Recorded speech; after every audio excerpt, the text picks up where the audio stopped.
Okay, so hi again. As Mike said, this will be a hands-on session, and it would be good if you have your laptops in front of you, and you can follow the steps I will show. But you're not forced to do that. You can just sit and look how I'm sweating, praying for it to work. So that's perfectly okay. I'm not gonna check. And before this day, you were asked, I think at the beginning of the week, to download some stuff. And we have Wi-Fi here, so you can still try to download it now if you haven't.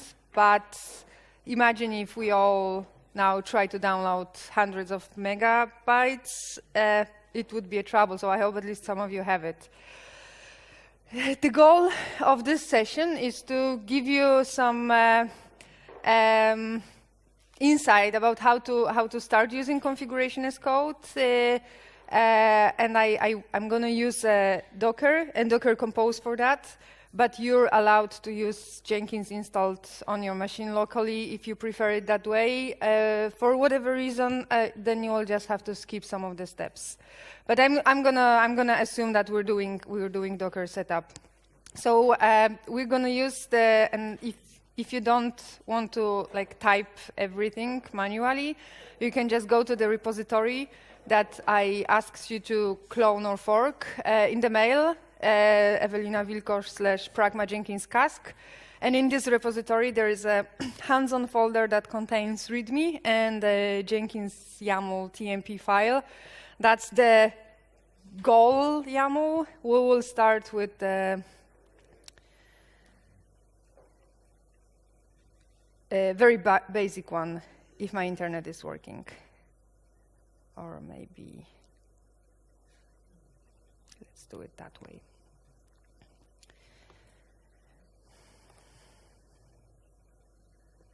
Okay, if you need some help with Docker, Git, Jenkins during this session, just raise your hand. There is a couple of people. They are now sitting there or waving to you, one of them at least. They are happy to help, so just raise your hand and they will come. Look how happy they are. Yeah, I'm going to be that happy when we finish and we actually achieve something, so good. Okay, jokes aside. What are we going to do? So I explained what's JCask with Nicola some time ago, today. So you know why you may want to use it. And the goal of this hands-on is exactly show you how to start with JCask and how to not give up. I'm using it, and I am aware of issues we still have with it. And actually, I'm very happy to announce that in the next room, there is a group of people trying to implement solutions for some of the issues that I'm going to talk about today. So keep your fingers crossed for them. We'll use Docker and Docker Compose to start up our container with Jenkins, and we will use, well, not directly, but we'll use two repositories. The one I asked you to clone, and I hope you can have it, see it on your machines, and Jenkins for cask. So I'm gonna explain very shortly what's the setup we're gonna use. So Jenkins for cask is a repository created by Pragma, and it's basically a simple Docker file where we use, I think, or at least 2 days ago, it was the latest LTS Jenkins version. We disable setup wizard. So I promised Jenkins configuration as code to be a tool that allows you to spin up your Jenkins without your hands on keyboard. So of course we don't want to do setup wizard. Don't want to have to go through that one. And the maintainer of this repository is Mess, one of the helpers. He was smiling a lot a second ago, now he became serious. We will use plugins.txt and install plugins script to install some plugins. That's what's happening in this base image. And the plugins we're installing are Jenkins configuration as code and Jenkins configuration as code support in the latest version. That's the base image. And you can use it to build your own images in the future. So we use that one as a base for the Docker image we create in the repository, or I asked you to create in advance. So we use Jenkins for Cask, latest version. That's the one with configuration is code 1.1 and Jenkins 2.138 something. And we also install some plugins. This time we install all the other plugins other than configuration as code. So for the purpose of this demo, we will have credentials plugin, Git plugin, warnings, like pretty basic plugins. So that's it. Yeah, how to clone the repository. I assume you did that. And when you were cloning the repository, the Docker Compose most probably looked like that. Anyone here needs the font to be bigger? No. So in this Docker Compose, we define some ports, we define the location for the some volumes, and the rest was commented. And now we need to uncomment it. In line 14, I map the location of the repository to the location on Jenkins on Docker container, and you have to make sure that you change it, like this part, to point to the location of your repository. In that repository, if you cloned it, you have basic jenkins.yaml file that we will use. In line 19, we define environment variable that points to this var Jenkins conf, that one here, and the Jenkins YAML that you'll have available in Docker container under var/Jenkins conf if you map your actual repository there. So make the this path in line 14 to point to the location where you actually on your disk have Pragma Jenkins Cask repository. That's the first step. The same change has to be made in lines 22 and 24. So here I point the location of 2 secret files. Of course, this is not a secret location. And if you want to use the Docker for like a real Jenkins, you have to put the secrets in some secure location. I don't know, under .ssh folder where you keep your SSH keys, for example. I just wanted to create secrets for you and make it easier for the demo, for the hands-on. So again, line 22 and line 24, you have to uncomment and uncomment everything and replace with the location of your repository. Those are, I don't know, 1, 2, 3, 4, or yeah, those are not my real passwords. So that's the Docker Compose. That's how it should look for all of you, and it should be uncommented, whatever was commented. Of course, if you have, or maybe I will check first. Anyone here is not using Docker for this demo? Yes, we have someone. So of course you skip that part. I will tell you where you should join. Or actually, if you have your Jenkins installed locally, just start up your Jenkins and install Jenkins configuration as code and Jenkins configuration as code support plugin and wait a little. We have our Docker Compose, and anyone still is fixing that one? No, very good. You save, and then you start your Jenkins by, hope it's big enough, Docker Compose app -- build. You run the command in the root of the repository you have cloned.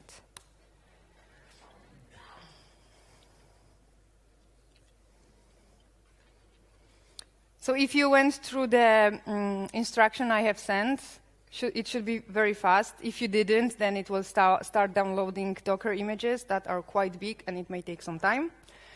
And then it will start installing Jenkins plugins, and it may take some time too. So I'm afraid we won't wait too long for that. But my Jenkins is fully up and running, and the Jenkins configuration file I have used to configure it is pretty simple. It's the same one I used a moment ago during presentation for of Jenkins configuration as code plugin. So, any questions so far? Okay, it's going well.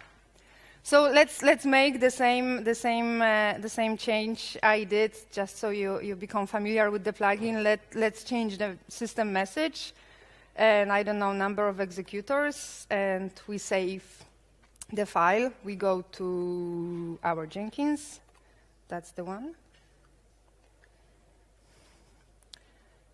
You go to Manage Jenkins and configuration as code. Reload existing configuration, done. Back to Jenkins page. I hope you can see, maybe this will be enough. That's my new system message. Yeah, it looks seriously like something went wrong.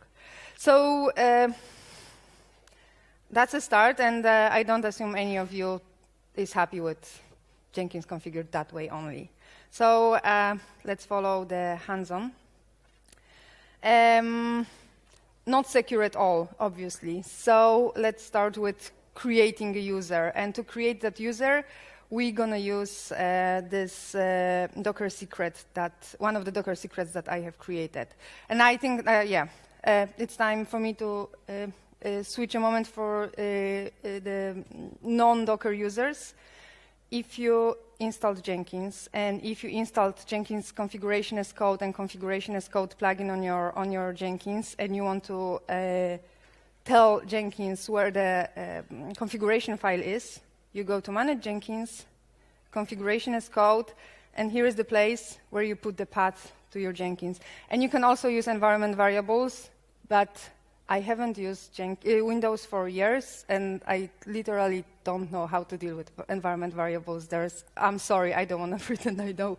So that's the easiest way. It's possible to use them if you're familiar with it. You just have to create environment variable that can be read by Jenkins, and then environment variable, like in Docker Compose, cask Jenkins config. But you can put the location and apply the new configuration, and you can copy the YAML from the repository and see if it's working. Again, here we're using, for creating a user, we're using security realm attribute for Jenkins root element. And now, how do I know that?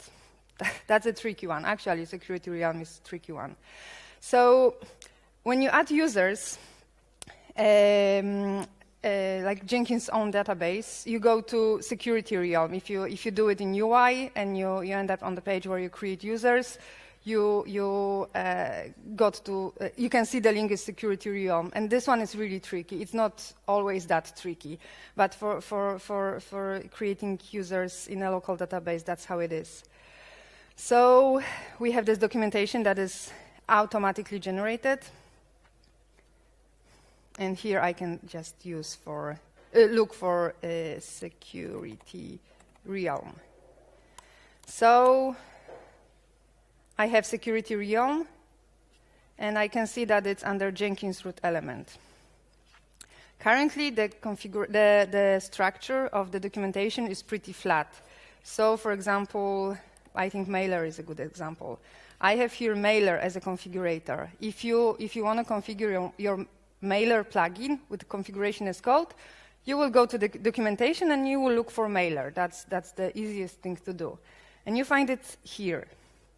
And now, by looking at this, you can't say if mailer is the root element in the YAML or if it's a child element for another root element. So what you have to do is to iterate through all the mailer strings found on the page, and then I can see that here mailer is listed as belonging to unclassified root element. Currently, that's the only way to figure out that if it's a root element or not. And I told you that people in the next room are working on some fixes, and one of the fixes that I'm really happy to see that has a team of people working on is making the distinction between root elements and non-root elements in the documentation, so it will become easier, I hope. Yeah, okay. So that's how it is now. So realm, security realm, sorry. So I can see that the security realm, I can have I can use two values for setting security realm. We're going to use local one because we want to use local database. And there is a link, and the link is not working yet. So that's again the improvement in documentation area. So for now, I just have to look for local. And then I can see what are the attributes: allow sign up and users. CAPTCHA support, enable CAPTCHA. I'm not using that one, so I ignore it. And then I can see that users is a list of user with password. So I look for user and password, and I can see that user and password consists of ID and password. And that's how I figure out how my YAML should look like. I have security realm that we checked before.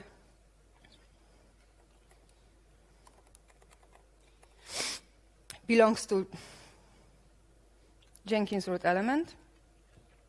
Local, I don't allow sign up, and I have a list of users. When it comes to lists in YAML, I can, if I would want to have more users, I would just, maybe I can just copy it. So you should copy that too, and put it in your Jenkins YAML file under Jenkins root element. So beware of the indentations. And the indentations are messed up right now for me after copying, so this should be intended. And I can add another user. And again, if you're if you're not using Docker, you didn't create those Docker secrets. For the sake of this hands-on, just use plain text for defining a password. I'm pretty sure you're not configuring your company's Jenkinses right now, or I hope you don't. So let's create another user, Ewelina. I mean, you don't have to create Ewelina. And the password will be plain text. I don't know, password, pass. So copy. You can edit. If you're using Docker solution, just don't change that because we actually have a Docker secret admin PW created in Docker Compose, like here. So you make a change, you save, and you reload your configuration.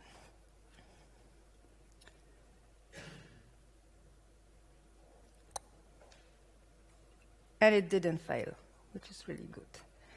So now I can log in, and let's try to use the password IPASS. The new user I have added, it's working. I'm logged in as Ewelina.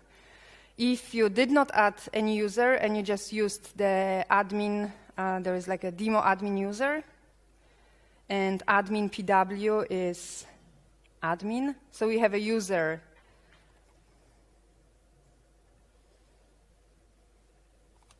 demo admin with capital A and the password admin, and you can also sign in. So that's cool. The thing is that I only created users, and if I'm not logged in, I can still make changes. So I can edit Jenkins configurations, so it isn't really that safe. So once you have users, you can change the privileges and allow unauthenticated users to do some of the things, like read, for example, and authenticated user to administer Jenkins. So that's the next step in the hands-on the README document, authorization strategy. It's still under Jenkins. Let's have a look how it is in the documentation. Yeah, authorization strategy under Jenkins, and we're gonna use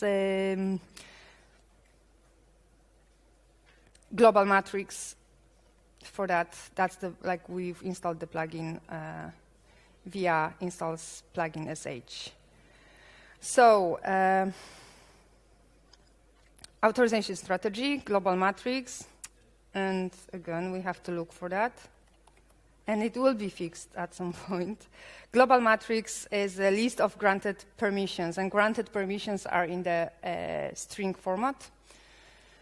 To know what kind of permissions you can use, you can simply, that's what Nicola said, like you were probably administering Jenkins before, so you may be used to those terms. You can always go to configure global security, and here we have like matrix-based security, and those are the credentials. We have overall administer or overall read and stuff like that. So most probably, in most of the cases, exactly the same strings are the ones you have to use.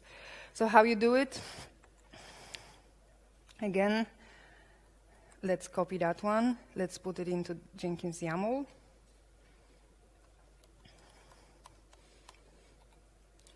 And we fix indentations.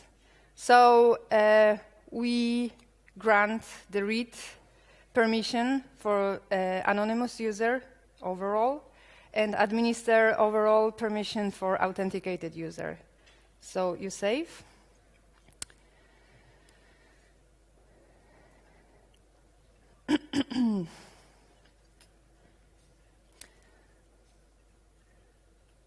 Reload existing configuration, and now it's changed. I'm not logged in. I can't see manage Jenkins and or credentials. I can't administer Jenkins anymore until I log in. So let's log in with demo user,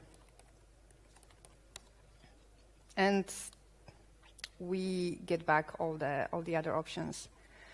So depending on the version of the Jenkins you use and the version of plugins you use, you may see a number of warnings on a clean instance.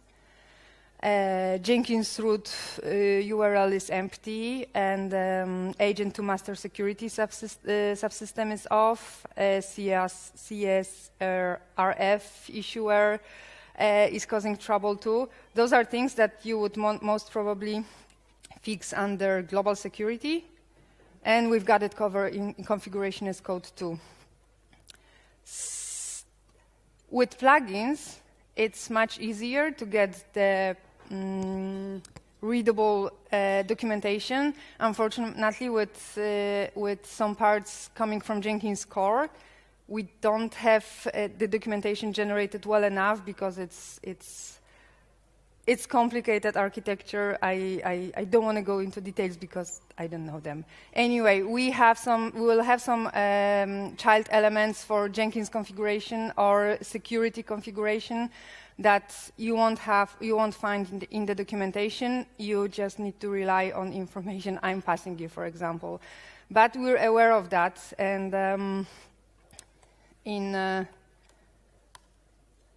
main repository for the actual plugin, which is under Jenkins CI organization, configuration as code plugin, we maintain a demos folder where we put the sample YAML files for plugins or parts of Jenkins core configuration that we figured out. So you can always look for some help in there, and this will be further developed.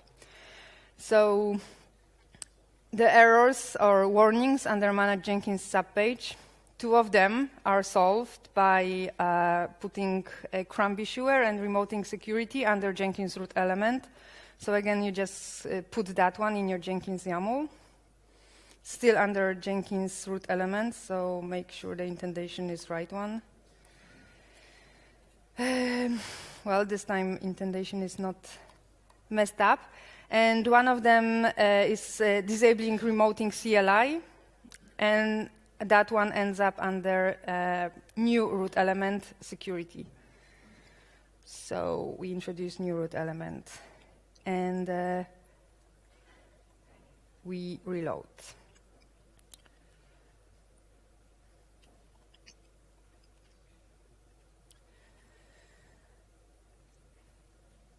Okay, let's go back to manage Jenkins.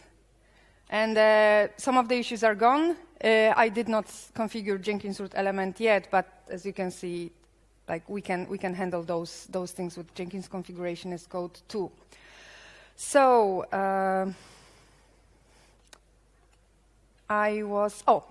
So I'm changing, reloading, and we want to we automate everything. We're like continuous integration people, so why not automate that one? Again, there is a team of people in the next room that I can't promise will implement this today, but they started working on a feature that will allow you to automatically reload the configuration in the chain if the change in configuration file is detected. So this is a feature that is coming, and probably you should be able to configure it also with configuration as code if you want to always reload it, or if you want to do it manually. It may depend on the way of working you have. So this is coming.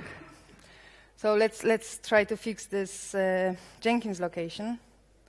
I have, let's use documentation. So location, tool location. No, that's not the one. No. It's like 14. Okay. So location, I have found an element that has admin address and URL as parameters. And actually, if you go to configure system, if you were configuring Jenkins before, then probably you know that you configure Jenkins location together with this admin address. And actually, it's here. So this is where you configure Jenkins location. So you see it has URL and admin email address. And this documentation, if you were configuring Jenkins before and you see something like that, then you know that this is the right one. So let's check this location.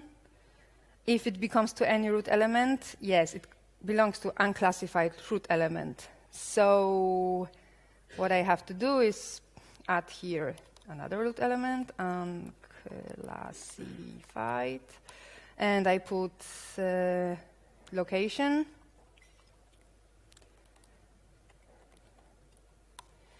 And admin address, and it will be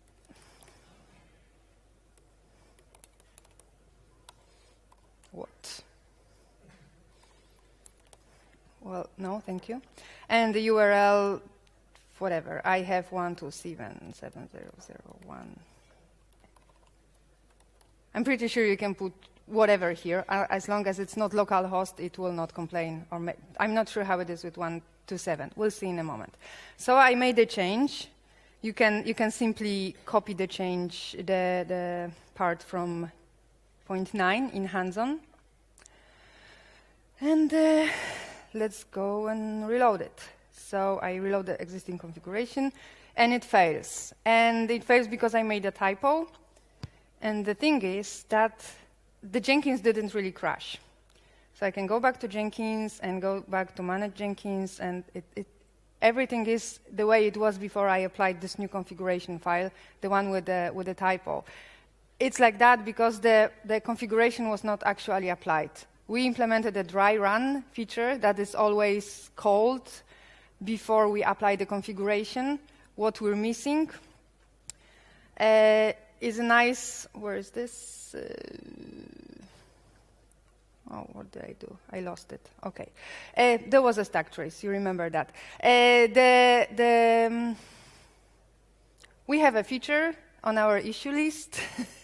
So you should get an error message or warning message that will actually tell you what happened instead of giving you a stack trace. And I actually didn't know they implemented the feature.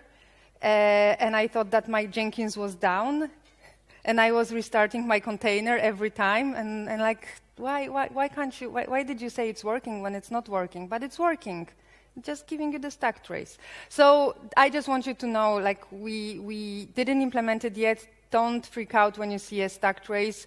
It won't apply the file, and it won't break your Jenkins actually if the file is not correct. So let's fix the typo.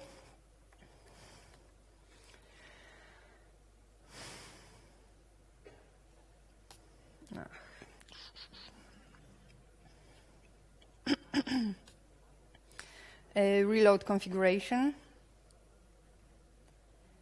And go back to manage Jenkins. Okay, so my URL seems to be invalid and my reverse proxy is broken now. So maybe it has to be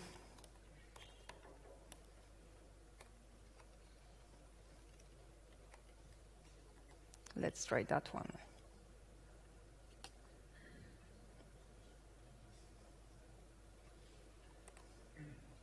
Okay, and if you use here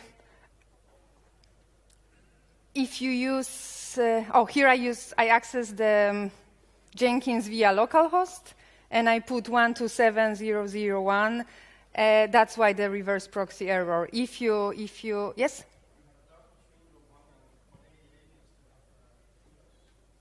Sorry. Yeah, that makes sense. But anyway, I experience those issues with reverse proxy, and I usually ignore it when I do it on my local host.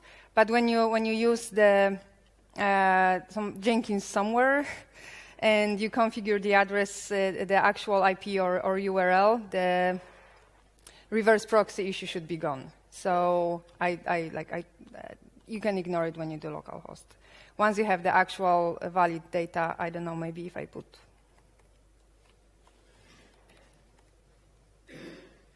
what?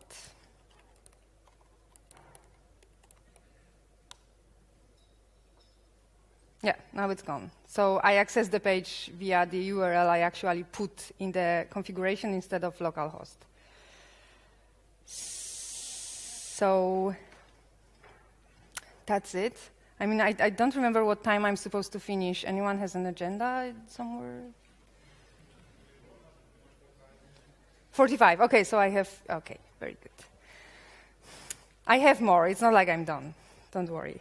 So, yeah, we covered the warnings.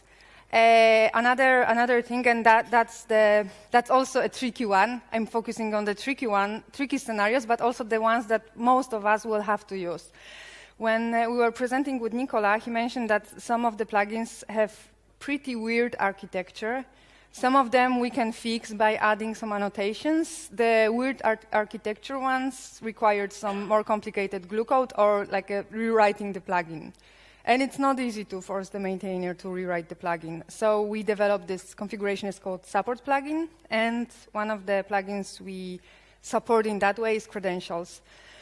So again, I'm not sure if you'll get a useful credentials help in the documentation.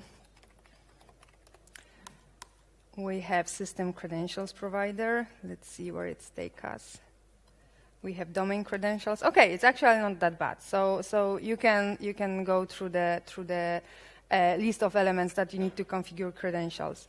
And again, if you use Docker, you can rely on Docker secrets. You don't have to use secrets. You can use environment variable to pass your sensitive data. The most important thing is that you don't put your passwords directly in YAML file, because most probably you keep this YAML in some version control system. I'm assuming Git, but of course something else is also possible. So you don't put the password or the SSH key there.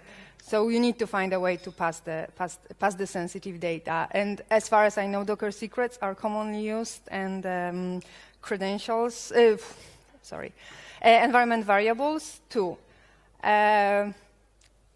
If you don't want to force yourself to create a number of files with the passwords, you can start using LDAP or Vault, or there is a lot of services that allows you to keep your secrets somewhere safely. And then you basically need this one password to access the service where you keep your passwords. So there is a lot of ways to cover it, and then Jenkins configuration as code is not solving them. It just gives you a way to read the secrets from Docker secrets or environment variables. Or you can put the passwords in plain text, as I did for the other user, just for a demo purpose. So if you want to just test, feel free to put the passwords there. So credentials, if you want to have, if you need SSH key or password to be able to push changes to your Git repository, or for whatever reason, you need to create credentials. Credentials,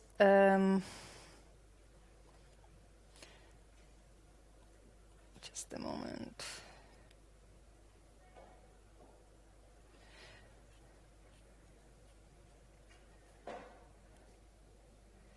Okay, so credentials are another root element.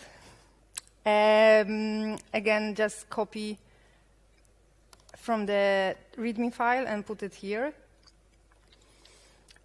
As I showed you with the documentation,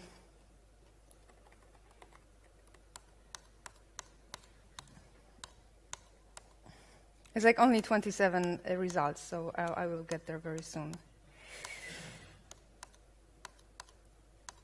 Yes, so credentials has one child element, system, like here. System is a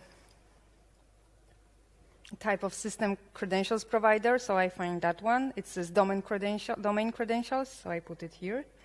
And it has a list of credentials. So, no, that's not what I wanted to do. Sorry.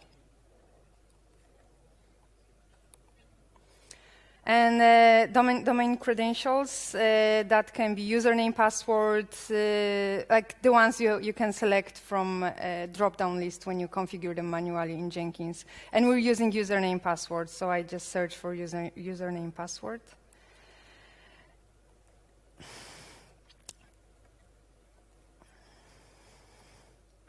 It's below. So domain credential has element credentials that contains list of something. So we have credentials and list of username, password. I could again add another username, password and create another user for not GitHub, but something else, or AWS, or whatever. So, and again, those are the fields that you would have to fill if you are doing this locally. And I think here we can see we have description, ID, password, scope, username. Some of them are, you can skip. If you can skip it in UI, you can skip it here. So I guess we don't have description, but we have scope, ID, username, and password. So you put it in your YAML. Let's go to the credential page. We don't have any under global. No. Let's reload existing configuration. Let's refresh the page, and the credentials are created. So you get exactly the same result you would get if you click Add Credentials, and then you select the kind. So we had the possible values in the documentation. That's exactly the same list, and based on the type of kind of credential, you have to provide different data. So what else do we have this? Jobs. I promised that you can have your Jenkins fully up and running and ready to use without any additional effort once you put an effort into creating configuration file. So we support job creation in some way. The easiest one is just we simply allow the job DSL syntax. And you can create a simple job DSL job that allows you to, like, if you have the rest of your jobs in job DSL, or if you're using pipelines, you can use that one to just scan your repositories and create all the jobs. That's how to do it. That's the job DSL scope, and I'm not going to go into that. But like, if you want to talk about it, then like reach out to like, I think Mess was doing that. Mess, can you wave your hand? Sorry, I'm just like sending people to talk to you now. So if you're interested in that, I know that Mess was trying, so you can talk with him. Here we have an example of simple multi-branch pipeline creation, and as I said, we just allow job DSL syntax, but you can also use like directly point to a Groovy script with job DSL. You don't have to put your source code here. I guess it's easier to maintain it as a separate file. And jobs, again, is a separate root element, and this one, I know for sure, has no entry in documentation. So this you just have to know.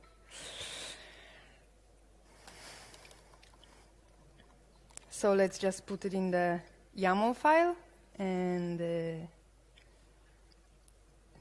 reload existing configuration. Oh, I got a warning now, because I'm still on localhost. Anyway, how it looks now? The jobs were created, or multi-branch pipelines were created. I actually don't know exactly what's in that one, but it seems it's a multi-branch pipeline too. So for now, we were covering mostly like basic Jenkins configuration, credentials, something that comes with Jenkins out of the box. But of course, we want to support also the plugins, not all 1,600 of them, or almost 1,600 of them, but we support a big amount already. And most of the plugins you may want to configure will end up under unclassified root element. So if you want to configure a plugin, and you can, if you don't know how the plugin should be configured, you can have a look at the UI. Like, for example, let's have a look at warnings plugin.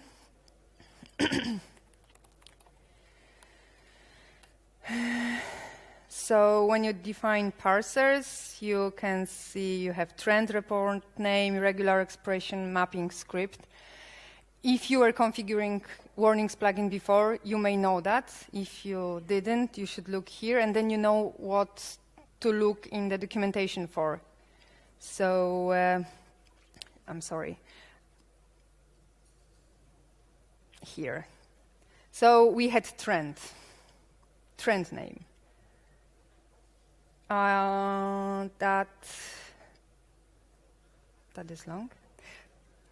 That is actually the documentation for warnings. So, and then let's see where the warnings are, if they are under any root element. Yes, they are under unclassified. So again, doing this search, find, search, and you can figure out how the structure of the YAML should look like, and this is actually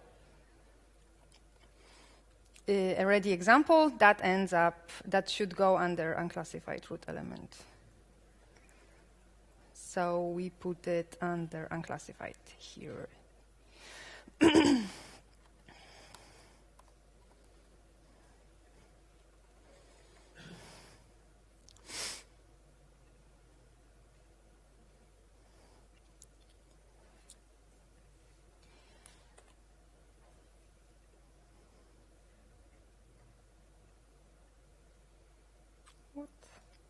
Yeah, so the parser is configured with the information I just put there. So I think that's a nice example of how Jenkins can speed, like configuration as code can speed things up. You can easily share your warning parser's configuration, and then like you had 6 fields to fill, and now you just copy paste, reload, and it's there. So that's a cool one. And I don't know what's this C is. Anyway, again, I repeat, I showed you mostly corner cases, those tricky ones. Some of them, examples, you can find in configuration as code plugin repository as demos. Also in Pragma Jenkins Cask, we have some, or actually not that one.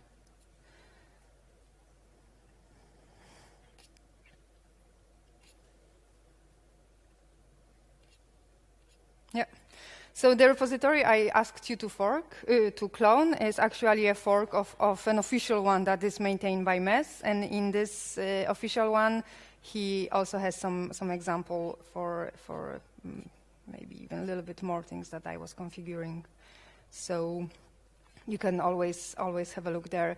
But the documentation, if the documentation is not helping, you can have a look at demo folder in Jenkins configuration as code repository. And if you can't find help anywhere, Gitter channel that I was mentioning many times already is a way to go. And I like it a lot because it's full of people that are using Jenkins configuration as codes already. I think some of them were using alpha versions in production, so those are pretty crazy people. And they the thing is that they are really willing to help each other. And those are people I don't know. I was really amazed by how easily we got external contributors. I have no idea who those people are. I meet them sometimes at conferences, and then I talk to this person about the plugin, and then I recognize the name from the name tag. This is super nice feeling. But also it means that I have no idea what's happening with the project anymore. No, it's not really that bad, but sometimes I really just discover features because that's how it apparently works with open source. People are joining. We have more people that are merging. It's not only me who's merging pull requests, so it happens that I miss some funny implementation. And this is cool. It's fun. So this Gitter room, GitHub issues. Yes, we're still on GitHub issues, and some people want to move to Jira. I don't have strong opinion about it, but just be aware of the fact it may change. It didn't yet. And I know we have 10 more minutes left, but I'm done with my steps. If any of you has questions or was not able to follow what we are doing, now it's the time for us to... Thierry, you have a question? It better be a nice one. Yeah, so let's say you can set up a repository that contains your Jenkins configuration. Is there a way to set up Jenkins to just automatically accept that and reconfigure itself so you don't have to go into the UI and click reload? And press the button? Well, so I actually mentioned that that's one of the things that people there are working. Spaced out then. You can do that through the CLI, I think. There's actually a reload command. So you could set up a Jenkins job that runs in the just Jenkins you're configuring to run every hour. So you could So I'm really sorry, but I have to comment on that. How do we this is how we get to Jenkins CLI, because I was trying to do that yesterday because I thought it will be much cooler, and unfortunately when you look for reload, did you try? Have you ever succeeded? So this is reload YAML configuration, that one, and if you look a little bit above. We have another command that is exactly the same command, and it's the actual there is a button reload configuration from disk. So yeah, we thought about it. Just stay away from the CLI for a moment. No, we've just found out that it's not working perfectly, so that's gonna be prioritized. And then, of course, you'll have a command. You can have a Jenkins job that will do it for you. You can have a script on your machine that will always reload at midnight or something. So there are ways to automate it, or there will be a ways to automate it in the future. Sorry. Okay, anything else?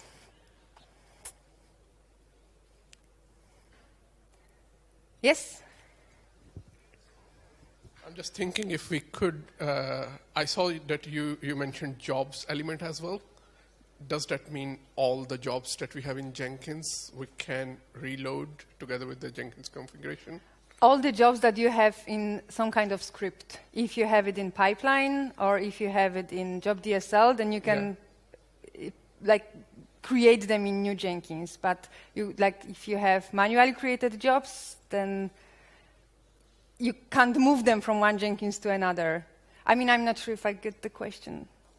No, okay, then simply can you describe the usage of jobs element in Jenkins configuration? The jobs element in YAML is used to read Groovy scripts, or Groovy scripts that, for example, contain seed jobs or a regular freestyle jobs or multi-branch pipeline. So you need to have a script and you point to the location somewhere via URL, or you just put the script here, and this is how it will create jobs. Okay, so it's basically the seed jobs. Yes.